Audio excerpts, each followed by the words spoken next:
Daddy, may tanong po ako. Kanina, Ano-ano po ang kulay ng mga mangga? kulay ng mangga. Kung mga manggang piko, kalabaw, yan mango, pagkahilaw, kulay green. Pagkahilaw, kulay yellow.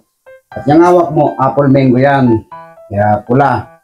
Kaya ang kulay ng mga mangga ay, ang mga kulay ng mangga ay green, dilaw, tsaka yung pula. Ano pa po? Ano pa? Wala na, yun lang. Meron pa po. Kulay violet. Yung kulay violet, nak, sa tanda ko to, wala nang mangga na kulay violet. Meron pa po talaga. Wala na. Meron pa. Ano? Kung meron pa ano? Mangosteen. Ay, pistinyawa, lumayas ka bata ka, doon ka.